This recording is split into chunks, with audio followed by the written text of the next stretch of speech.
Hey, yo, what's up? What's my theme music? Hey, what's going on? It's your boy TJ, and welcome to another edition of the Unapologetic Podcast.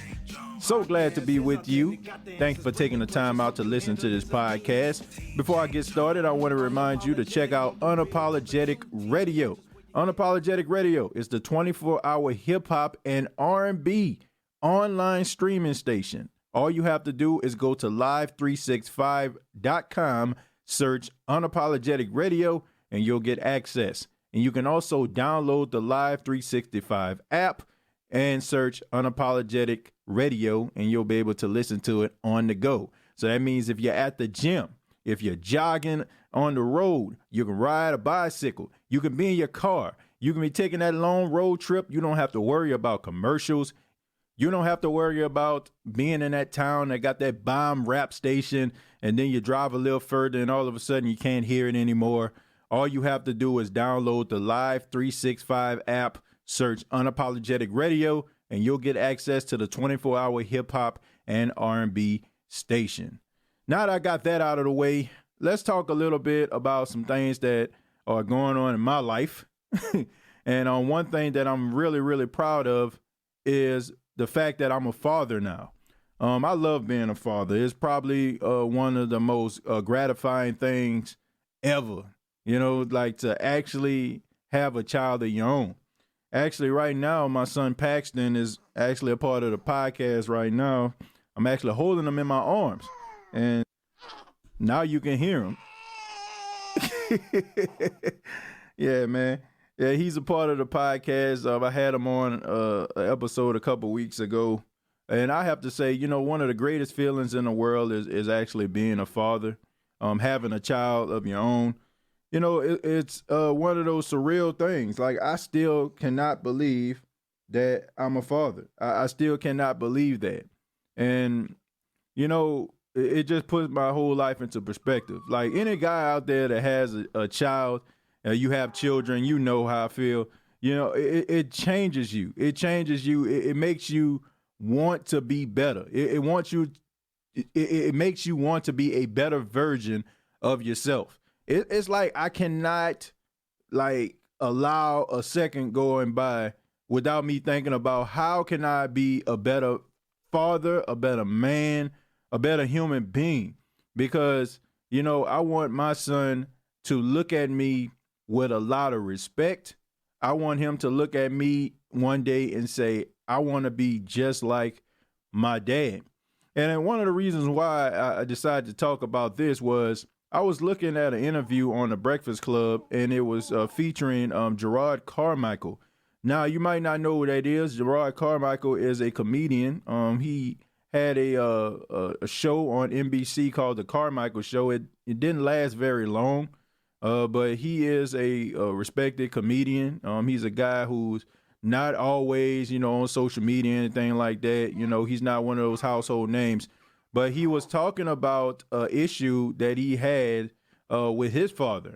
Me and my dad are going through a thing, like kind of a clash where, I have this weird expectation of him not to be a fucking liar.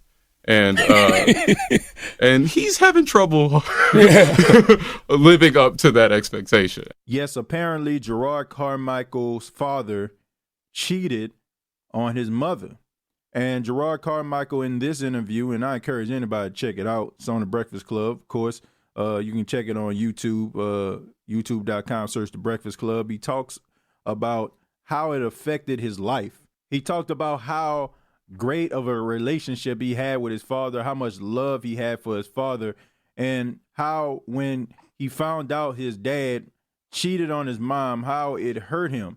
And he talked about how he actually knew it before his mom did. And he talked about carrying the burden of possibly, having the ammunition to destroy his parents' marriage. Oh, man, that is tough right there. Can you imagine, if your parents were married for many years and then all of a sudden, you find out one of your parents cheated on the other and you know it and the other one don't? I can only imagine what Gerard Carmichael was going through, and you can tell, it still affects him emotionally in his interview because it seemed like he was trying to fight back tears. And the only thing that I can think about with this is, I kind of can relate to Gerard Carmichael, in this sense. I always talk about this. I talk about this quite a bit. And it's something that I talked about, a lot more since I've been going to therapy.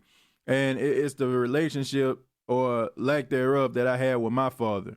And, it was one thing that he said also in this interview I'm going to let you listen to. Check this out. Even my friends who don't know their dad or know of their dad and like know where he is, and you would think, and the dad knows of them, and you would think the dad would be inclined to come visit, come see him, come talk to him, apologize. Mm-hmm. But even in that position, they still wait, and still wait. Even if they know, I don't know if they feel it or not, even if they know they're wrong, they just wait.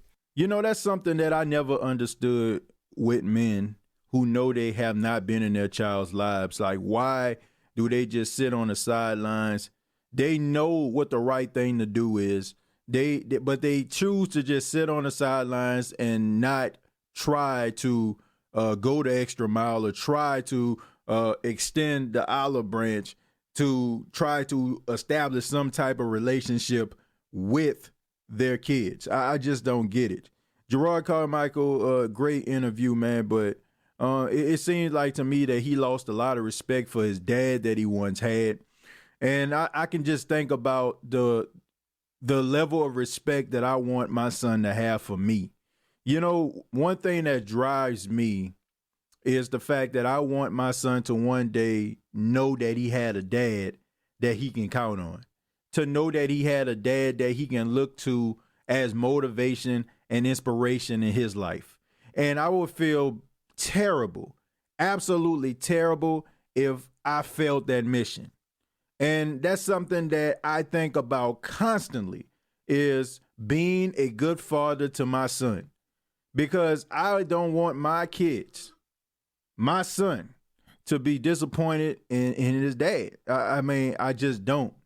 And I feel like, when you're dealing with infidelity and issues like that, I know that can really take a toll on a child, especially when you look at your parents and you look at them as the standard of what a relationship is supposed to be. My mom, she didn't, have a husband when I was growing up, but I had my grandparents, and my grandparents have been married for over 55 years. 55 years, 56 years to be exact. And when I look at them, yeah, every relationship have problems. They have disagreements and stuff like that. You might catch them fussing every now and then. They're going to kill me when they hear that. But the fact is, they still love each other. And ever since I can remember, those two have been together. I never knew anything other than that. And that is the person, my grandfather, and another person, my grandmother, that I look to and I look at as being like the standard when it comes to marriage, because I know that is not easy. Love is not easy. Relationships are not easy.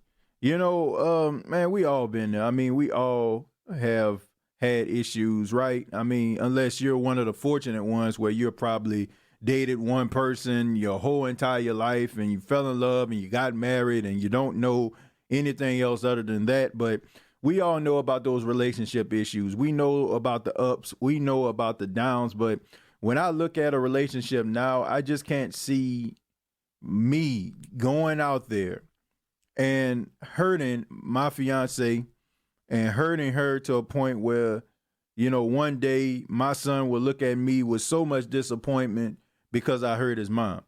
And you know how that go, right? We know how it goes, because men have a special place in their heart for their moms. Young boys have a special place in their heart for their moms. And they will do anything for her. And that's just the way that it goes. And, I just want to be a man that my son can be proud of. I keep saying that, but it's just the truth. And I don't want to go out there and hurt the one person that means so much to me, and that's my fiance, man. So, I understand that we live in a world today where people actually cheat. And we did a podcast last week. Shouts out to my boy Julius and my boy Smitty. We did a podcast on Black Men Don't Cheat, and we talked a little bit about that. We broke that down, and we talked about why people cheat. You know, why do people take it upon themselves to go out and hurt the person that they love the most? I just don't know. I just don't get it. You know, I feel like there's a level of selfishness that comes into play, of course, because when you cheat on a person, you only are thinking about yourself. Okay, there is no way around it. The only person that you are thinking about is you. Okay, numero uno. Because if you actually cared about the person, then you wouldn't be doing it. Hear me out. You know, I know it's a cliche. I know people like, man, people always say that, but I do care about them. You may care about that person, but you don't care about that person more than you care about yourself or your feelings. Because if you are having a problem or a situation with your significant other to a point where y'all may need to evaluate your relationship, then you need to have that tough conversation. We don't want to have the tough conversations because we really don't want to leave. We want to have destiny in our own hands. We want to be able to control both narratives. We want to be able to control both sides, because anybody who is not happy is going to try to find ways to make themselves happy once again. Okay? If you're not happy, you're going to find a way to make yourself happy. So all this stuff about, oh man, you know, like I ain't selfish, it's just the fact that we ain't been communicating. Well, if you know what the problem is and you know that there's no solutions, get the hell out of the relationship. It's just as simple as that. Maybe it's not that simple because we're talking about our hearts. And the toughest thing about a relationship is starting over. That's it. You know what I'm saying? Starting over. Because we look at the time in those relationships that we spent with that person. And we think about, man, you know, now I got to start all over again and introduce myself to somebody else and go out on these dates I really don't want to go on and talk about myself because I really don't want to. I understand all that. But if you're not happy, you got to make those necessary steps, and you got to have that tough conversation, and you got to say, look, we're not seeing eye to eye. We have not in a very, very long time. I think that it's time for us to go ahead and go our separate ways. And I know it's going to hurt both of us, but it is the right thing to do. That's what I feel. Okay. And you won't have to worry about talking about nobody cheating and all that kind of stuff there, because you just feel like a terrible person when you do those things. Maybe some people don't, but anybody with a conscience, you feel like a horrible person. I think the greatest feeling in the world is to actually be in a relationship and you don't have to worry about, you know, what you said in a text message or leaving your phone unattended, you know, like all that stuff right there. That is the greatest feeling in the world, man. Being, you know, checking yourself and looking over your shoulder every 5 minutes and hoping that your whole world don't get taken down. It's just a waste of time. And I just don't get why people just take it upon themselves to do that, okay? But think about the person that you're hurting, okay? Think about that person. And then also, how would you feel if that person went out there and cheated on you? You probably wouldn't like it.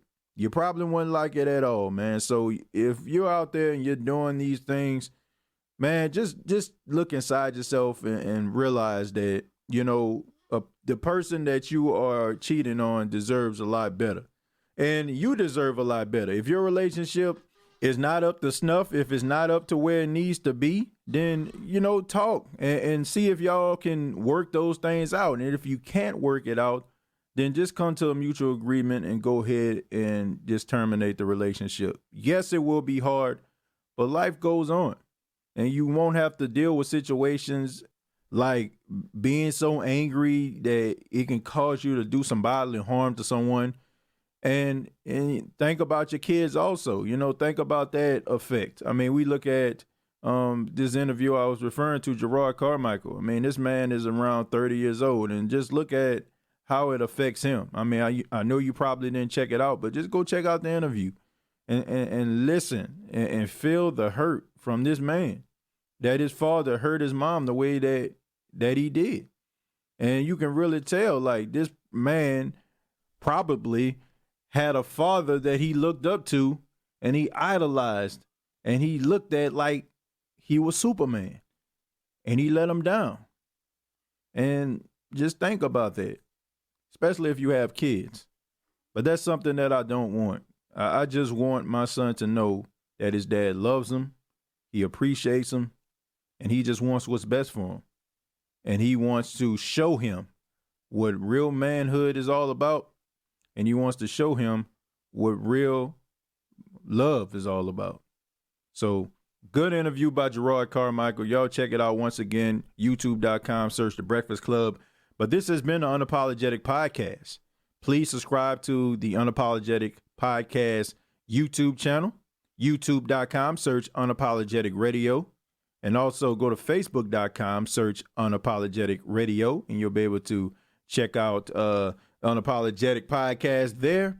And also the Unapologetic Radio station, the 24-hour hip-hop and R&B streaming station, is available. All you have to do is go to live365.com, search Unapologetic Radio, and download the Live 365 app. Till next time, all I have to say is, we global. Podcast is authentic, got the answers, bring the questions, hope you handle his opinion. Here at Unapologetic.